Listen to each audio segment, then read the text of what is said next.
श्री गणेशाय नमः। श्री सरस्वत्यै नमः। श्री रामचंद्राय नमः। श्री सद्गुरुदेव परमात्मने नमः। गुरु ब्रह्मा गुरु विष्णु गुरुदेवो महेश्वरः गुरु साक्षात् परब्रह्मं तस्मै श्री गुरुवे नमः। मामेकम शरणम व्रज। कहते हैं श्री कृष्ण कि तू मेरे शरण में आ जा। मनुष्य निरंतर परिवर्तित होने वाली परिस्थितियां, विचारधाराओं, चित्त वृत्तियों के बीच में अपना जीवन चलाता रहता है। सामान्यतः तो उसके कुछ नैतिक, सामाजिक एवं धार्मिक मूल्य होते हैं, विश्वास होते हैं, जिनकी पकड़ से वह जीवन को चलाता रहता है। कभी कभी कुछ ऐसी परिस्थिति आ जाती है, मनस्थितियां कुछ ऐसी बन जाती है कि उसको ऐसे लगता है कि मनोमंथन बहुत ज्यादा हो रहा है और मैं चौराहे पर आकर खड़ा हो गया हूं। दिशाहारा, दिशाओं को समझ नहीं पाता। दिशाहारा अनुभव जब उसको होने लगता है, तब अर्जुन की तरह से वह परिस्थिति को कैसे भूले, विषाद को प्रमाद में कैसे बदले, इसकी खोज उसके जीवन में होने लगती है। कुछ व्यक्ति विवेक, वैराग्य, विचार संपन्न होते हैं, बड़े साहसी होते हैं, आत्म स्वरूप में स्थित होकर अपने आनंद में निमग्न होते हैं, परिस्थिति को भूल जाते हैं। लेकिन हमारे जैसे सामान्य व्यक्ति के लिए यह विवेक, विचार नहीं है, जिनमें इतना साहस नहीं है कि आत्म स्वरूप में स्थित हो सके। उनको निरापद स्थान की खोज जब होती है, एक शांत जगह की खोज, तब उनको वे दो चरण दिखाई देते हैं जिनके लिए पढ़ा है, सुना है और माना है कि वे न्यायाधीश के चरण नहीं हैं, वे भक्त वत्सल के चरण है। तो उन चरणों को पकड़ने की ललक उनके पास आ जाती है और महाराज जी ने, श्री अखंडानंद जी ने बताया कि साधन संपन्न को तो मिलता ही है, साधनहीन जो है उसको भी मिलता है, कुसाधन को भी देते हैं, ऐसे कृपालु वे है। तो फिर उन्हीं चरणों की ललक उसके जीवन में जाग आती है, जाग जाती है। अब श्री अखंडानंद सरस्वती जी इस मामेकम शरणम व्रज के जो उनके प्रवचन हैं, इसमें हमें शरणागति के संबंध में हमको भली प्रकार बताएंगे, जिससे हम शरणागत हो सके और उन्हीं चरणों के बल से बली होकर अपने पुरुषार्थ को छोड़कर जीवन की यात्रा को सुसंपन्न कर सके। जय सिया राम। अब आप आगे सुनिए। महाराज जी कहते हैं मामेकम शरणम व्रज। कहते हैं मैंने एक कहानी सुनी थी। एक राजा था, उसके कई रानियां थी। एक बार वह विदेश गया, वहां से उसने रानियों के पास संदेश भेजा कि जिसको जो वस्तु चाहिए वह उस वस्तु का नाम लिखकर भेजे। सभी रानियों ने अपनी अपनी पसंद की वस्तु का नाम लिखकर उसको भेजा, परंतु एक रानी ने अपने पत्र में सिर्फ एक की संख्या लिखी और पत्र भेज दिया, नंबर 1 लिख दिया। जब राजा सबकी मांगी हुई वस्तुएं लेकर विदेश से लौटा, तब उसने रानियों की मांग के अनुसार वे वस्तुएं उनके घर भेज दी और वह स्वयं जिस रानी ने एक की संख्या लिखकर भेजी थी उसके घर गया। जाकर उसने कहा, एक का अर्थ मेरी समझ में नहीं आया, तुम्हें क्या चाहिए था? रानी ने कहा, जो मुझे चाहिए था सो तो मुझे मिल गया। मुझे किसी वस्तु की चाह नहीं थी, सिर्फ आपकी चाह थी और आप मुझे मिल गए। इसको कहते हैं अनन्य शरणागति, सिर्फ आप और कुछ नहीं। महाभारत युद्ध में दुर्योधन और अर्जुन ने दोनों ही ने श्री कृष्ण से सहायता मांगी। दुर्योधन द्वारका के महल में उस समय पहुंचा जब श्री कृष्ण सुख चैन की मुद्रा में सो रहे थे। श्री कृष्ण को सोते देख दुर्योधन जाकर उनके सिरहाने ऊंचे आसन पर बैठ गया। अर्जुन भी तभी पहुंचा।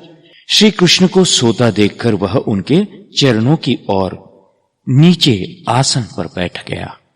श्री कृष्ण की आंख खुली और उनकी दृष्टि अर्जुन पर पड़ी। विनयी पर भगवान की दृष्टि पहले पड़ती है। सहायता का प्रस्ताव उठा। श्री कृष्ण ने अर्जुन से पूछा, क्या चाहते हो? दुर्योधन बीच में ही बोल पड़ा, मैं पहले से आकर बैठा हूं।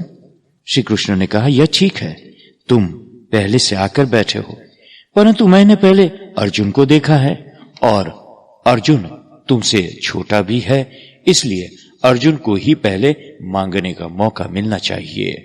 श्री कृष्ण ने अर्जुन से कहा, देखो, एक और बिना अस्त्र शस्त्र के अकेला मैं रहूंगा और दूसरी ओर यादव कुल के सभी वीरों के साथ 7 अक्षौहिणी सेना रहेगी।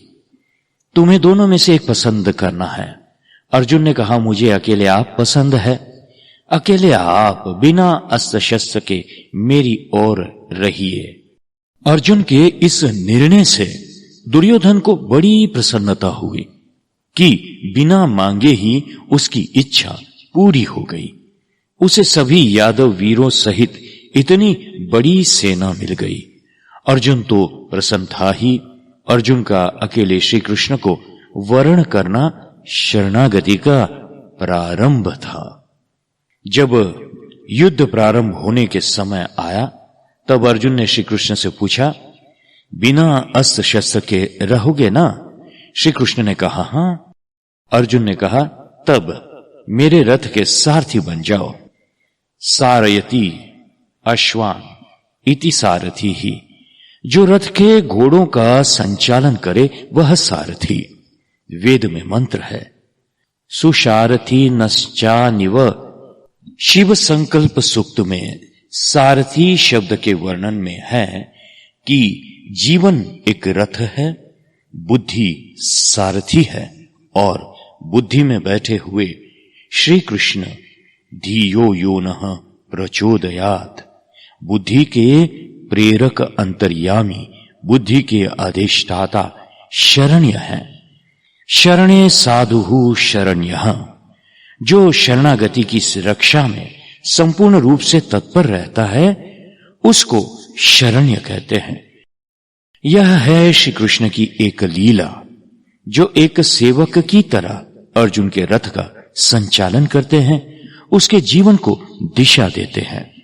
उससे कहते हैं, बुद्धो शरण मन्विच्छ कृपणः फल हेतवः, बुद्धि की शरण लो। कठोपनिषद का भी कहना है, बुद्धिम तु सारथिम विद्धि, बुद्धि ही सारथी है। बुद्धि से ही हम पहले किसी वस्तु के औचित्य को, श्रेष्ठता को, उपयोगिता को समझते हैं। जानाती ही, फिर मन से उसको पाने की इच्छा करते हैं, इच्छति, और फिर इंद्रियों से उसको करते हैं, करोति। यह विद्वानों के द्वारा माना हुआ क्रम है, जानाति, इच्छति, करोति। अर्जुन ने अपने जीवन रूपी रथ का, इंद्रिय रूपी घोड़ों का और मन रूपी लगाम का संचालन बुद्धि रूपी सारथी के अधिष्ठाता श्री कृष्ण के हाथ में समर्पित कर दिया। यह अर्जुन की दूसरी शरणागति थी। पहली शरणागति थी अनन्य वर्ण, अकेले श्री कृष्ण का वर्ण। सेना नहीं चाहिए, बहादुर नहीं चाहिए, केवल श्री कृष्ण चाहिए। दूसरी शरणागति थी, जीवन रथ के संचालक श्री कृष्ण हो। रथी मालिक होता है और सारथी आज्ञाकारी। युद्ध प्रारंभ होने के पहले ही अर्जुन ने श्री कृष्ण को आज्ञा दी। सेनयोरुभयोर मध्ये रथम स्थापय मेच्युत। हे अच्युत, दोनों सेनाओं के बीच रथ रोको। श्री कृष्ण ने झट अर्जुन की आज्ञा का पालन किया। यह है भगवान की करुणा, उनका वात्सल्य। कांची में नारायण का एक मंदिर है। उसमें राजा की ओर से पुजारी नियुक्त था। पुजारी ब्राह्मण था और साथ ही एक महात्मा भक्त भी। एक दिन राजा पुजारी पर नाराज हो गए। उसने पुजारी से कहा, तुम हमारे राज्य छोड़कर चले जाओ। पुजारी महात्मा के पास गया और बोला, महात्मा जी, राजा ने मुझे निकाल दिया है, मैं जा रहा हूं। महात्मा ने कहा, बेटा, तुम ही मेरी सेवा शुश्रूषा करते हो, पानी पिलाते हो, रोटी खिलाते हो, तो जब तुम ही यहां से जा रहे हो तब मैं यहां कैसे रहूंगा? मैं भी तुम्हारे साथ चलता हूं। जब चलने लगे तब महात्मा जी फिर बोले, चलो, चलने से पहले भगवान से बात कर ले। नारायण के पास गए और बोले, नारायण, हम यह नगर छोड़कर जा रहे हैं। नारायण ने कहा, मैं तो महात्माओं के साथ साथ रहता हूं, तुम चले जाओगे तो मैं यहां कैसे रहूंगा? मैं भी तुम्हारे साथ चलता हूं। इतना कहकर उन्होंने अपनी शेष शैया लपेट ली और अपनी कांख में नीचे दबा ली, यानी कि हाथों के बीच में दबा ली। पुजारी की सामग्री पुजारी की कांख में नीचे, महात्मा की सामग्री महात्मा की कांख में नीचे, और नारायण की सामग्री नारायण की कांख के नीचे। आगे आगे पुजारी, उसके पीछे महात्मा और महात्मा के पीछे नारायण। तीनों चल पड़े। नगर में अंधकार छा गया। राजा को मालूम पड़ा, दौड़े दौड़े गए, नारायण के चरणों में गिरकर बोले, प्रभु प्रभु मत जाइए। नारायण बोले, जब ये महात्मा जा रहे हैं तब मैं यहां कैसे रह सकता हूं, इन्हें मनाओ। राजा महात्मा के पास गए। महात्मा ने कहा, जब मेरा सेवक जा रहा है तब मैं यहां कैसे रह सकता हूं, मेरे सेवक को मनाओ। अंत में राजा ने सेवक यानी कि पुजारी को मनाया। सेवक लौटा, महात्मा लौटे और नारायण भी लौट आए। लौटने पर नारायण ने जब अपनी शेष शैया बिछाई तो शेष का मुंह उलट हो गया। इसलिए कांची के उस मंदिर में अब भी नारायण है तो शेष शैया पर, किंतु शेष का मुंह जो छत्र के रूप में छाया करता हुआ होना चाहिए, उल्टा है। संस्कृत में इसे यथोक्तकारी भगवान कहते हैं, आज्ञाकारी भगवान। महात्मा ने कहा, हमारे साथ चलो, तो उनके साथ चल पड़े, और महात्मा रुक गए तो स्वयं भी रुक गए। अपना अभिमान छोड़कर अपने सेवक की आज्ञा अनुसार चलना भगवान की एक विशेषता है। भगवान आश्रित कार्य निर्वाहक है। वे कहते हैं, जिसने हमारी शरण ली है उसका काम बना देना। अर्जुन ने कहा, सेनयोर उभयोर मध्ये रथम स्थापय। श्री कृष्ण ने कहा, मालिक, जो आपकी आज्ञा। भगवान सेवक बनकर भी जीव का कल्याण करते हैं। सत्वमेकम द्विधा स्थितम महाभारत में आया है। सत्ता एक है पर वह दो रूपों में स्थित है, जीव और ईश्वर, नर और नारायण। अर्जुन जीव है, नर है और श्री कृष्ण ईश्वर है, नारायण है। बड़े का बड़प्पन अपने बड़प्पन के विज्ञापन में नहीं है, बल्कि उसके द्वारा की गई सेवा में है। श्री उड़िया बाबा जी महाराज कहा करते थे कि सृष्टि में सबसे बड़ा सेवक ईश्वर है। वही सबको बुद्धि देता है, शक्ति देता है, प्रेरणा देता है। वही सबको भोजन पानी देता है और वही सबका पालन पोषण करता है। ईश्वर ही सबकी सेवा करता है और ईश्वर की ईश्वरता इसमें है कि वह सबका सेवक है। असली नर तो वही है जिसके सारथी स्वयं नारायण है।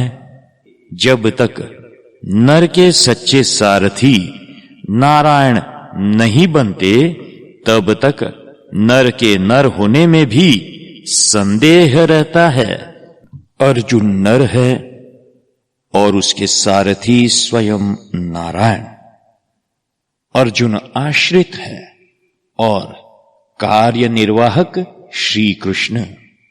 तो पहली शरणागति हुई अनन्य वर्ण के रूप में और दूसरी शरणागति हुई सारथी के संपूर्ण रूप को अभिव्यक्ति देने में। अब हम अर्जुन की विशेषताओं पर ध्यान देते हैं। अद्भुत है, अर्जुन ने कहा, किम नो राजेन गोविंद किम भोगैर जीवितेन वा। मैं राज्य लेकर क्या करूंगा, मैं भोग लेकर क्या करूंगा, मैं जीकर क्या करूंगा। मैं अपने लिए युद्ध भूमि में नहीं आया हूं। येषामर्थे कांक्षितम नो राज्यम भोगाः सुखानि च। मैं जिनके लिए राज्य चाहता हूं वे अपने प्राण और धन का मोह त्याग करके युद्ध भूमि में मरने के लिए तैयार है। जब वे ही नहीं रहेंगे तब मैं राज्य लेकर क्या करूंगा। मुझे तो इनका ही हित चाहिए और इनके लिए ही राज्य चाहिए। अर्जुन की दृष्टि से युद्ध लोक कल्याण के लिए है, परंतु इस समय उसको युद्ध से लोक कल्याण होता नहीं दिखता है। इसलिए उसके मन में दुविधा पैदा हो जाती है, यानी कि कंफ्यूजन पैदा हो जाता है और वह धनुष बाण फेंक कर बैठ जाता है। विसृज्यम सशरम चापम शोक संविघ्न मानसः। जबकि दुर्योधन की दृष्टि से युद्ध उसके लिए है। वह कहता है युद्ध मेरे स्वार्थ के लिए है और ये सब लोग मेरे लिए मरने को तैयार है। मदर्थे त्यक्त जीविताः। भगवान के प्रति अर्जुन का प्रेम अनन्य वर्ण के रूप में प्रकट हुआ और भगवान का सारथित्व युद्ध के आरंभ में अर्जुन की आज्ञा मानने से प्रकट हुआ।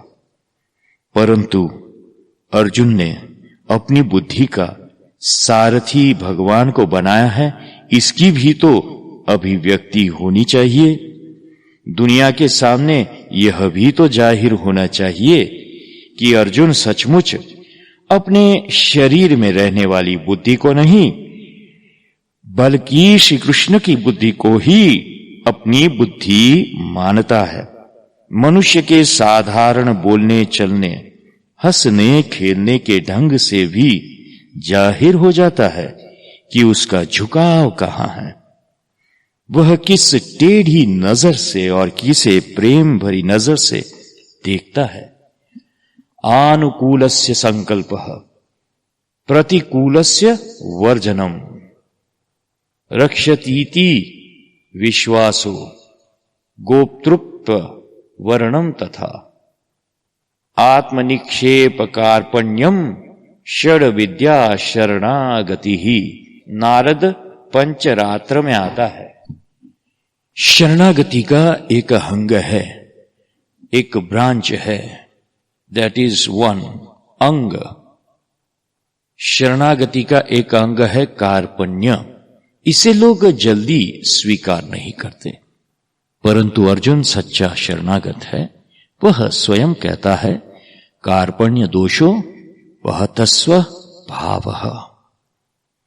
क्षत्रियत्व जो मेरा स्वभाव है, कार्पण्य के दोष से घायल हो गया है, चोट खा गया है, और मैं एक निश्चय करने में असमर्थ हूं। उसे अपने अंदर आई हुई निर्बलता का पता चल गया। कार्पण्य आखिर है क्या? कृपण का भाव। और कृपण का भाव क्या है?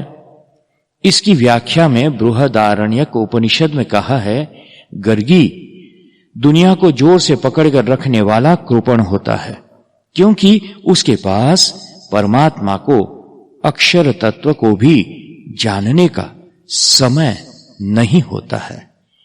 कृपण शब्द सीधा साधा अर्थ है परमात्मा को जाने बिना ही मर जाने वाला।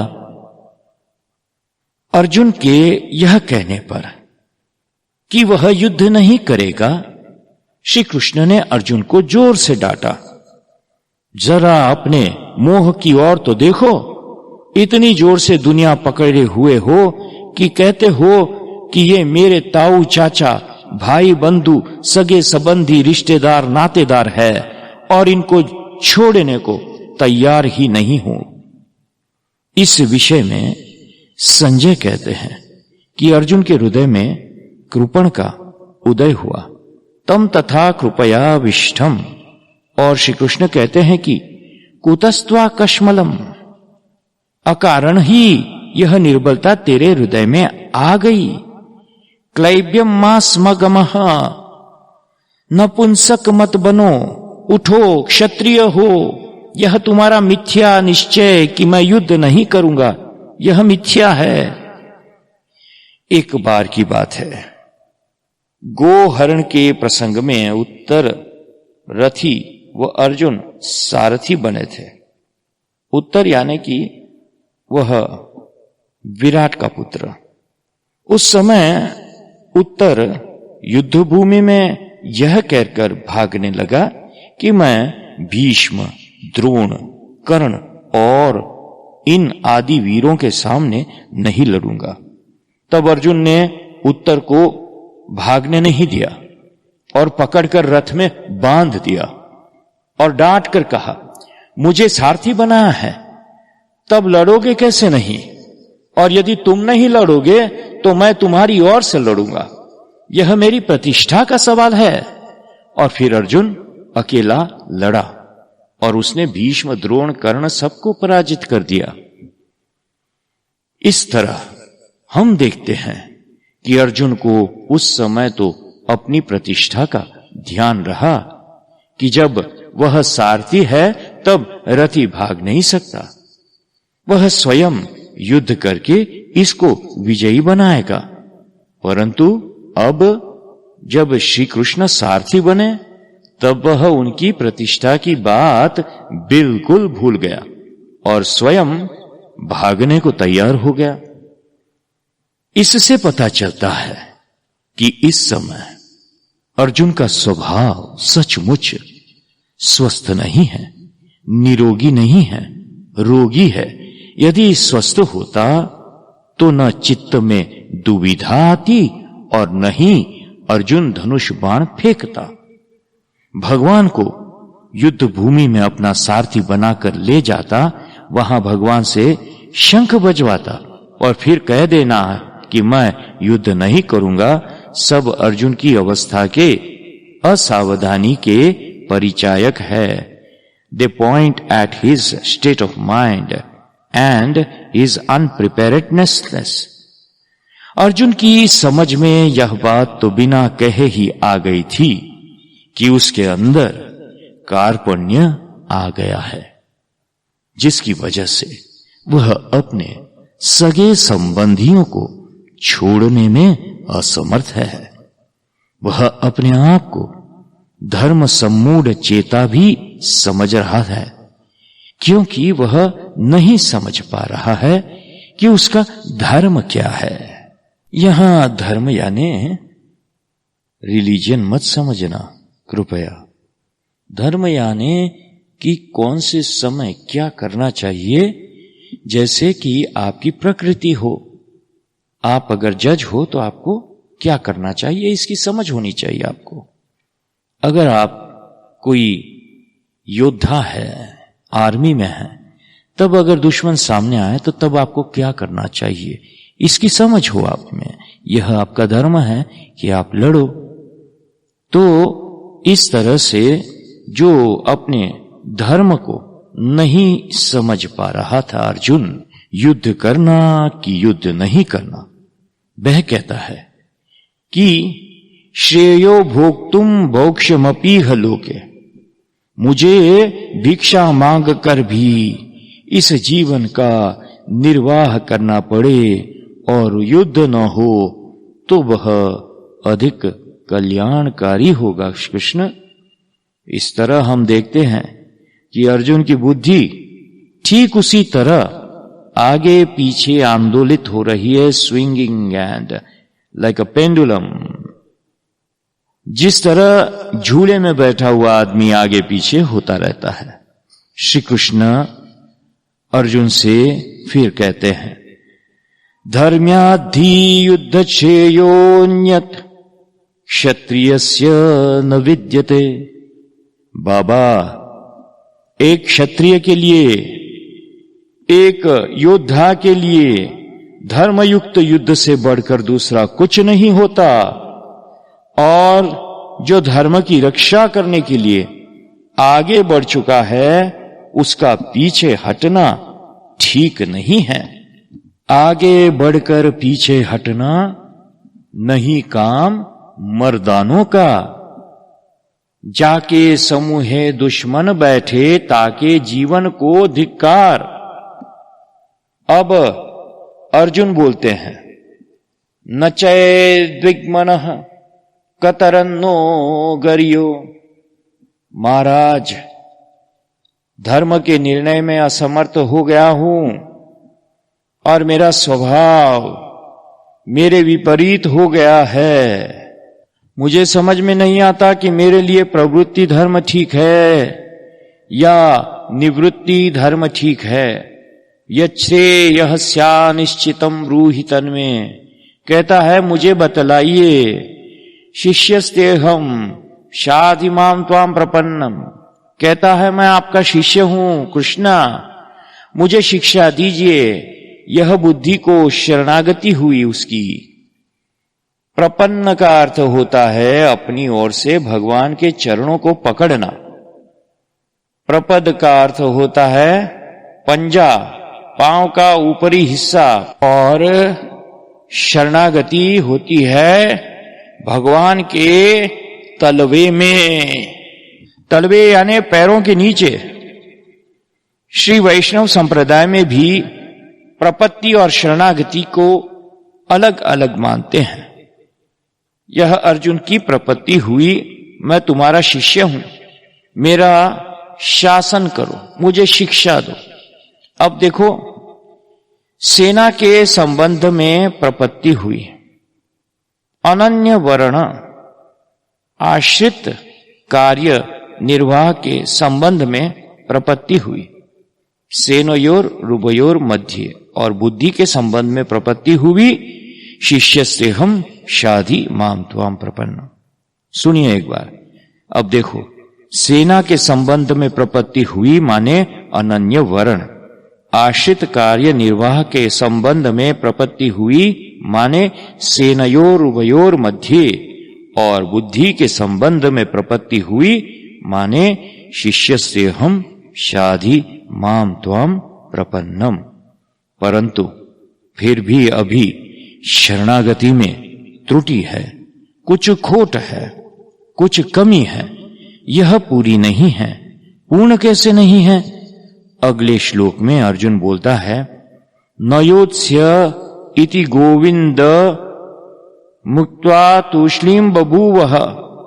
मैं लड़ूंगा नहीं, मैं तुम्हारी शरण में हूं, तुम्हारा शिष्य हूं, मेरा शासन करो, मुझे शिक्षा दो, सब कुछ कहता है, परंतु साथ साथ यह भी कहता है कि मैं लड़ूंगा नहीं। अरे भाई, यह कैसी शरणागति है? आपकी सब बात मान लूंगा, एक बात नहीं मानूंगा। एक बात के लिए मैं आपकी बुद्धि की नहीं, अपनी बुद्धि की बात मानूंगा। अर्थात यह क्या हुआ? अहंकार है। अभिमान शून्य शरणागति अभी नहीं हुई, और नयोत्स्य यानी क्रिया की भी शरणागति नहीं हुई, क्योंकि अंत में अर्जुन कहता है करिष्ये वचनम तव, अंत में कहता है, लास्ट में। कब? गीता के 18वें अध्याय में। इसलिए शरणागति तो पूर्ण तब होगी जब पूर्ण आज्ञा का पालन होगा। हम बड़े बड़े वक्ताओं को जानते हैं जो कहते हैं कि बस गीता का भाव इतना ही है। ऐसे लोग भगवान की वाणी को बहुत ही संकीर्ण बनाकर रखना चाहते हैं, एक सीमा में ले आना चाहते हैं। भरद्वाज मीमांसा दर्शन और अंगीरस मीमांसा दर्शन का कहना है कि हम कैसे पहचाने कि यह भगवान की वाणी है। भैया, कोई कहता है कि भगवान ने ऐसा कहा और कोई कहता है कि भगवान ने वैसा कहा। कोई भी मतवादी कोई भी पंथाई आकर बोल देता है कि भगवान ने हमसे ऐसा कहा है, यह कहा है, पर हम कैसे जाने? बोले भाई, भगवान की वाणी की एक पहचान है कि उस वाणी से सतचित आनंद प्रकट होता है। जैसे अनंत जीवन, अनंत ज्ञान और अनंत आनंद भगवान का स्वरूप है, वैसे ही उनकी वाणी के एक एक अक्षर से, एक एक वाक्य से, एक एक प्रकरण से, एक एक अध्याय से वह सत चित आनंद प्रकट होता है। वे सच्चिदानंद है तो बोलेंगे भी सच्चित आनंद। भगवान की वाणी की दूसरी पहचान यह है कि वाणी से सत्वगुणी, रजोगुणी, तमोगुणी तीनों प्रकृति के लोगों का भला होता है कि नहीं, जिससे सबके हित पर दृष्टि नहीं है, जिसमें सबके हित पर दृष्टि नहीं है, केवल एक मजहब पर, पंथ पर, एक संप्रदाय पर, एक फिरके पर दृष्टि है। वह न भगवान की दृष्टि है और न भगवान की वाणी है। गीता में सबके हित की बात कही गई है, इसलिए सबके भले की बात कही गई है, for the good of the entire universe. इसलिए यह भगवान की वाणी है। आपको अपनी एक बात सुनाता हूं। मैंने व्यक्तिगत रूप से गीता पढ़ी है। हम लोग 5-6 व्यक्ति अलग अलग तरह की गीता लेकर पढ़ने बैठते थे। किसी के हाथ में शंकर भाष्य, किसी के हाथ में शंकर नंदी, किसी के हाथ में मधुसूदनी, किसी के हाथ में ज्ञानेश्वरी और किसी के हाथ में लोकमान्य तिलक की गीता रहती थी। हम सब आपस में मिलकर पढ़ते और विचार करते कि हम ब्राह्मण हैं तो भगवान ने हमको क्या आज्ञा दी है, हम क्षत्रिय हैं तो भगवान ने हमको क्या आज्ञा दी है, हम वैश्य हैं तो भगवान ने हमको क्या आज्ञा दी है, और यदि शूद्र है तो भगवान ने हमको क्या आज्ञा दी है, और यदि हम हाथी घोड़ा ऊंट गधे हैं तो हमको भगवान ने क्या आज्ञा दी है। फिर कहते हैं कर्मण्येवाधिकारस्ते। गधे है तो क्या हुआ, अपना जो काम है बोझ ढोने का, उसको ढोते रहो, छोड़ो मत, बोझ ढोते चलो। इस तरह सारी गीता में एक स्थिति के साथ तादात्म्य करके हम उसका अध्ययन करते थे। गीता भगवती ने हमारी योग्यता के अनुसार हमको अर्थ बताती गई और अब भी बताती रहती है। गीता हमको प्रतिदिन एक नया संदेश, एक नया रहस्य, एक नई दिशा बताती है। हम देखते हैं कि श्री कृष्ण के हाथ में केवल अर्जुन के घोड़ों की अथवा केवल उसकी क्रिया की ही बागडोर नहीं है, ऋषिकेशः कहा है, बल्कि उसकी संपूर्ण इंद्रियों की बागडोर है। श्री कृष्ण सिर्फ अर्जुन के घोड़े के स्वामी नहीं हैं, बल्कि उसके संपूर्ण ज्ञान, इच्छा, क्रिया वो वस्तु शक्ति के स्वामी हैं। इसमें 4 बातें आई।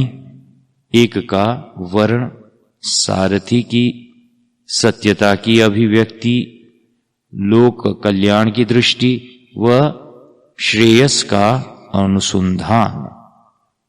अर्जुन रो रहा है, शोक संविग्न मानसः, और